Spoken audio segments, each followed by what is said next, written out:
Welcome to another episode of Anartha Talks. This is Enamul, and you are very, very kindly yourself. Thank you for listening, and thank you for starting to listen. এখানেই বন্ধ করে দিও না. The episode is just starting out, and it's going to be a small episode.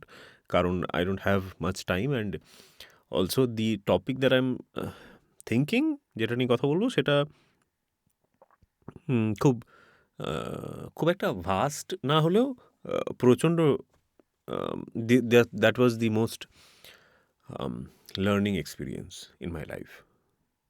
তো I don't know how old I was, কিন্তু প্রথম যে কাজটা প্রপারলি, অড জবস তো আমি অনেক করেছি, কিন্তু প্রপারলি কোনো কাজ যেটা থেকে রোজগার একটা সপ্তাহে বা মাসে একটা ঠিকঠাক বাড়িতে কন্ট্রিবিউট করার মতো রোজগার আমি করার সুযোগ পেয়েছিলাম পোস্ট অফিসে, thanks to a friend of mine. She was being transferred for a few days to another section, and her job was to be done by someone else, and they couldn't find anyone. তাই ওরা decide করেছিল যে একজনকে কিছুদিনের জন্য temporarily রাখবে. তো post অফিসে আই ডোন্ট নো অন্যান্য অফিসে কতটা এইটা আছে কি না, ডিআরএম বলে একটা পোস্ট হয়. ডিআরএমস আর ডেলি রেটেড মজদুরস এরকম টাইপেরই কিছু একটা ওরা করে অর্থটা, কিন্তু ওটাই ডেলি ওয়েজে কাজ করা হয়. There is a per hour হিসেবে প্রত্যেক দিন এত ঘন্টার কাজে কত টাকা দেওয়া হবে সেই অনুযায়ী সপ্তাহের শেষে বা মাসের শেষে বা দিনের শেষে যে অনুযায়ী ওটা পেমেন্টটা করা হয়. তো আই ওয়াজ দ্যাট. তো DRMs in post offices or wherever, these are the lowest common denominators of that institutions. আমি বলতে চাইছি যে ডিআরএমের নিচে কেউ নেই. There is no one. প্রত্যেকের হুকুম আস্তে আস্তে ডিআরএমের উপর বর্তায়, এবং সেই অনুযায়ী ব্যবহারটাও সেই অনুযায়ী হয়. ব্যবহার আমি বলবো না যে কেউ আমাকে খুবই ইল ট্রিটমেন্ট করেছিল কোনো দিনও, কিন্তু your jobs, the jobs that you are going to be assign to are not going to be very intellectual. Cerebral কোনো কাজ করতে তোমাকে খুব কমই দেওয়া হবে. But thankfully, because she was not a DRM, she was, I don't know her post actually, but she was I think MTS or whatever. তো তার যে ডেস্ক জব ছিল সেটা আমাকে করতে হতো, কিন্তু সাথে সাথে যেহেতু আমি ডিআরএম তাই আমাকে অন্য কাজও করতে হতো. আমি ডেস্ক জব করছি, এন্ট্রি করছি, তার সাথে সাথে হঠাৎ করে আমাকে এটাও বলা হয়েছিল একবার, আমার মনে আছে যে আমি যেখানে কাজ করতাম সেই অফিসে সেকেন্ড ফ্লোর অ্যাকচুয়ালি, 3 তলায় আমি কাজ করতাম, আর একদম ওপরের ফ্লোরে ডেস্কে আমি ছিলাম, আর নিচে হতো মেন পোস্ট অফিস যেটা, সেটা. তো ওপরতলায় কিছু মেল বক্স পড়ে থাকতো, ওখানে স্টোরেজ টাইপের. তো সেইখান থেকে আমাকে বলা হলো বোধহয় 15টা কি ওই ধরনের কিছু একটা ডাবল ডিজিটস এই কিছু মেল বক্স নিচে নিয়ে যেতে হবে. তো আমি ভাবছি যে আমি ডেস্ক জব করবো না, এই কাজটা করবো, আর 15টা যদি হয়, ধরেই নিলাম 15টা, তো তার 3 তলা একবারে তো ম্যাক্সিমাম 2 হাতে 2টো মেল বক্স ধরা যায়, তাই না? মেল বক্স বুঝতে পারছো তো, আমি জানি না তুমি কখনো দেখেছো কি না, আজকাল তো একেবারেই দেখতে পাওয়া যায় না, যেখানে চিঠি ফেলে বেসিক্যালি. তো আগে তো অনেক জায়গায় থাকতো, তো সেইগুলো কোথাও হয়তো ইনস্টল করা হবে, তাই সেই কারণে ওগুলো নিচে নামাতে হবে. তো আদার ডিআরএমস ওয়ার অলসো প্রেজেন্ট, কিন্তু তারা হয়তো অন্য কাজে ব্যস্ত বা অন্য কাজে পালিয়ে গিয়েছিল, আই ডোন্ট রিমেম্বার. কিন্তু আমাকেই বলা হয়েছিল ওগুলো নিচে নিয়ে যেতে হবে. তো দ্যাট ওয়াজ ভেরি টাফ. 3 তলা ওরকম করে মাল বোয়ানো. আমি যে ব্যাকগ্রাউন্ড থেকে আসছি, আমার রোজগার পরিবারে সেরকম কোনো দিন ছিল না যে আই কুড সে দ্যাট আমাকে সব কাজ করতে হচ্ছে, এই ধরনের কোনো দিনই ছিল না. কিন্তু still I was never looking, আমি যখনই কাজের ব্যাপারে ভাবতাম, তো আমি আমার ইমাজিনেশনের মধ্যে এই কাজটা কোনোদিনও আসেনি যে আমাকে কখনো এইভাবে জাস্ট মাল বোয়াতে হবে। And that was a very humiliating experience and also humbling experience. I was feeling really bad, but also that made me aware, and that made me sensitive to the people uh, who do that for a living. And I use to do মানে এই ধরনের কাজ আমাকে করতে থাকতেই হতো। And other কাজ মানে অন্যান্য কাজও ছিল যেগুলোতে আমার হয়তো একটু হলেও মাথার প্রয়োজন আছে, যেখানে আমি আমার মনে হচ্ছে যেন আমার বুদ্ধিটা কাজে লাগছে। এই কথাগুলো আমি কী কারণে বলছি, বিকজ দিস এক্সপিরিয়েন্স অ্যাকচুয়ালি ওই যে সেন্সিটিভিটিটা তৈরি করলো আমার মধ্যে, তারপর থেকে আমি যখন একজন কে সবজি বিক্রি করতে দেখি বা টোটো চালাতে দেখি বা কোনো একটা জায়গায় রিসেপশনে বসে থাকতে দেখি, সেলসম্যানদের দেখি, সেলস পার্সন অ্যাকচুয়ালি, মেন বলাটা ভুল, সেলস পার্সনদের দেখি, I understand what they are going through and I understand there I understand with মানে তারা প্রত্যেক দিন কী ফিল করে, এবং তারাও নিশ্চয়ই কাজ ওইটা করতে চায়নি, বা হয়তো তাদের কাছে ওটা ড্রিম জবও হতে পারে কারো কাছে, because they are not they did not study well or they don't have the degrees to apply to a higher level. কিন্তু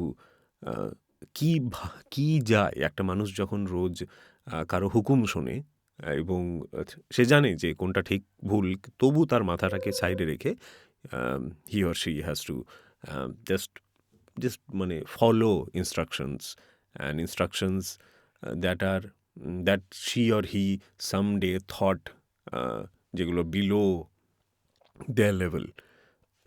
তো সেই ধরনের কাজ করে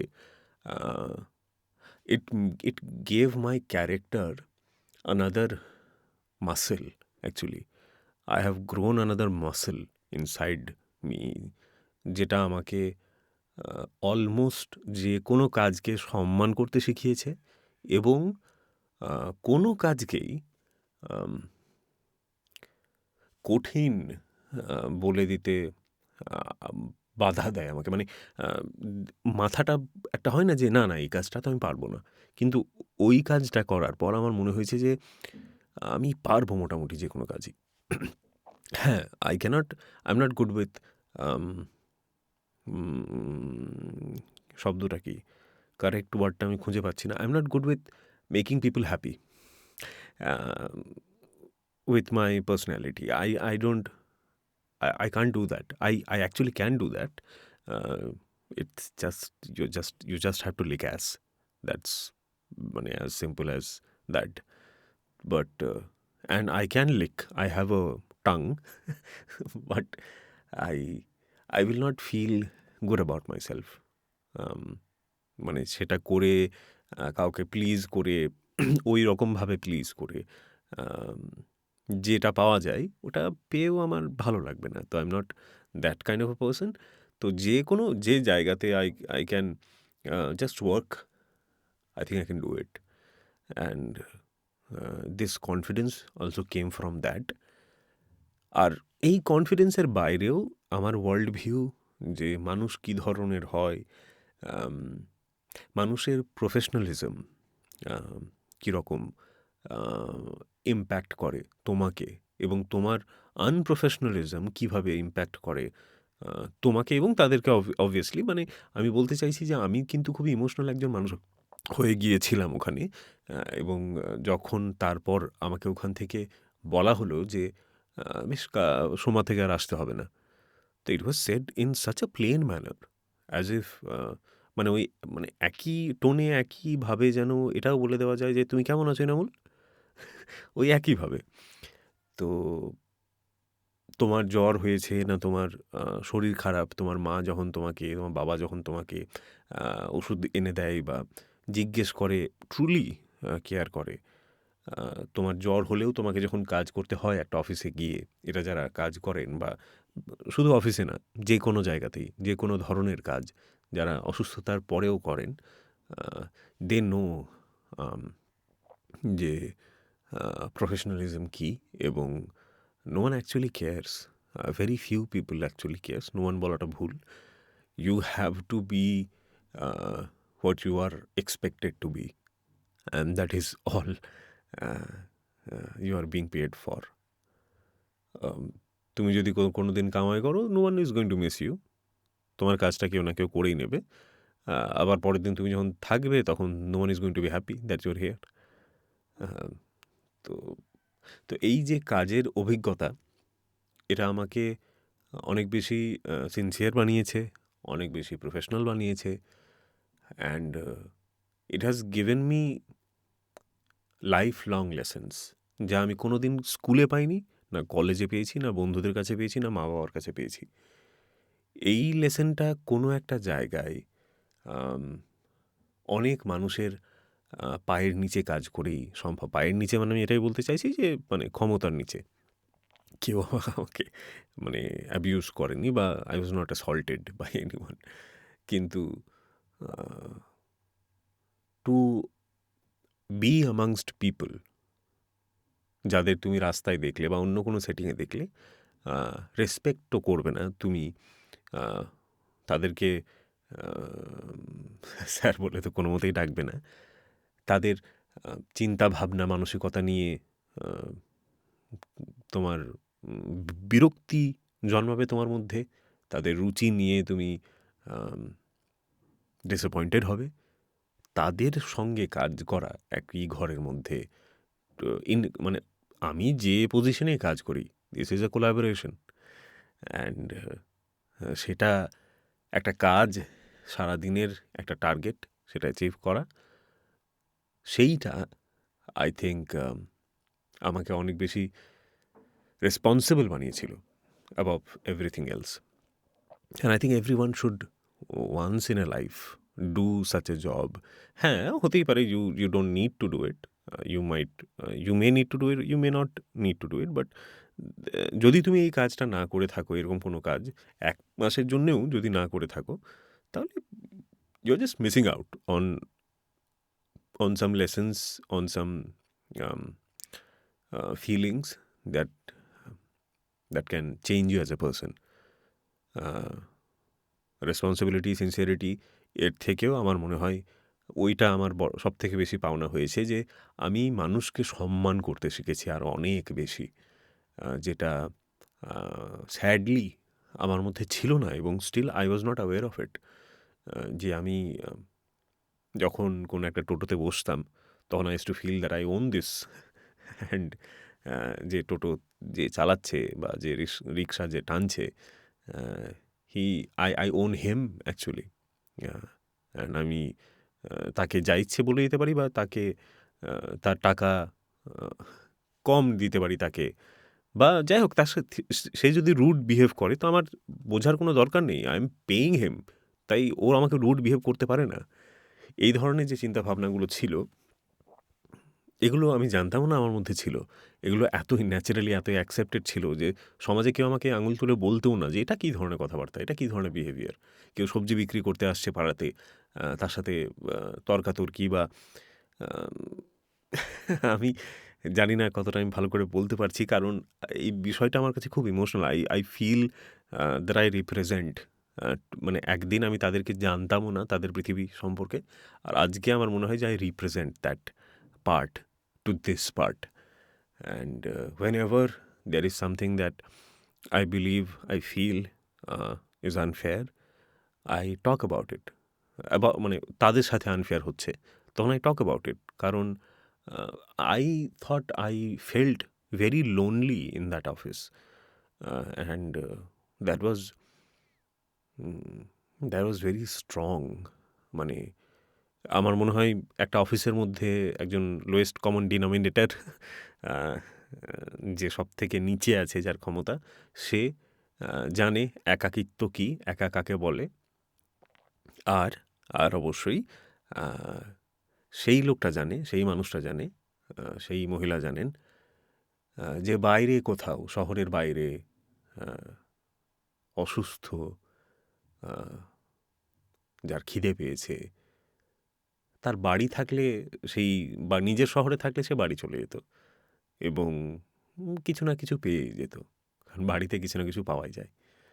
তো বাইরে যে আছে এবং অসুস্থ হয়ে আছে, আহ, যার এবেলা ঠিক করে খাওয়া হয়নি, সে আর আমার এক্সপিরিয়েন্সে আর যে লোকটা, যে মানুষটা কোনো একটা অফিসে এই কোনো রকম একটা এরকম একটা পদে চাকরি করে, কাজ করে, তারা জানে একাকিত্ব কী।